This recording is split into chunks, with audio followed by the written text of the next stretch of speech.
ಇಲ್ಲಿಯವರೆಗೂ ಕೂಡ ಏನು ಕ್ರಮ ಜರುಗಿಸಿದ್ದಾರೆ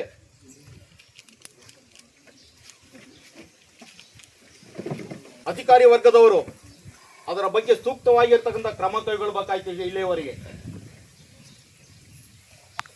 ಆದರೆ ಯಾಕೆ ಇಲ್ಲಿಯವರೆಗೂ ಕೂಡ ಈ ತಾತ್ಕಾಲಿಕವಾಗಿರ್ತಕ್ಕಂಥ ಪರಿಹಾರ ಕೊಡಂತ ವಿಚಾರದಲ್ಲಿ ಯಾಕೆ ಲೇಟ್ ಮಾಡಿದ್ರು ನೋಡಿ. ಮತ್ತೆ ಈ ಗ್ರಾಮದಲ್ಲಿ ಮತ್ತೆ ಇನ್ನೂ ದೌರ್ಜನ್ಯ ನಡೀತಕ್ಕಂಥ ಒಂದು ಸೂಚನೆಗಳು ಕೂಡ ಇನ್ನು ಕಾಣ್ತಾ ಇದ್ದಾವೆ. ಇಲ್ಲಿರ್ತಕ್ಕಂಥ ಜನ ಪೋಸ್ಟ್ ಆಫೀಸ್ಗೆ ಹೋದ್ರು ಕೂಡ ದೌರ್ಜನ್ಯಕರವಾಗಿ ಮಾತಾಡ್ತಿರ್ತಕ್ಕಂಥ ನಿದರ್ಶನಗಳು ಕೂಡ ನಡೀತಾ ಇದ್ದಾವೆ. ಹೌದಲ್ಲೇನಮ್ಮ?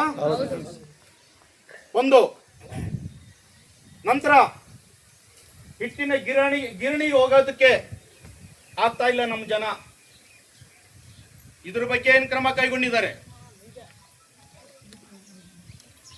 ಮತ್ತೆ ಅದು ಕೂಡ ಕೊಡ್ತಾ ಇಲ್ಲ. ಅಲ್ಲಿ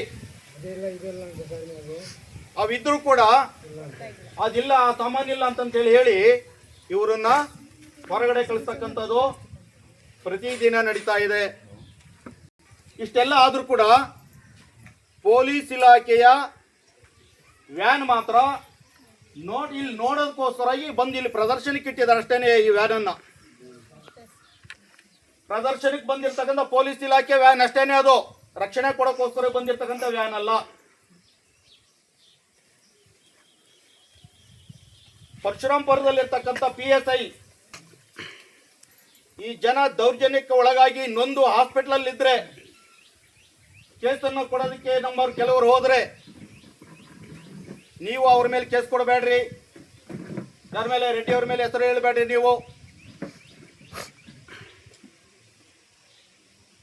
ಗೊಲ್ಲ ಸಮಾಜದವರ ಹೆಸರುಗಳನ್ನ ಹೇಳ್ಬೇಡ್ರಿ, ನಾಯಕರು ಬೇರೆ ಇನ್ನು 20 ಜನ ಸೇರಿಸ್ರಿ ಅಂತ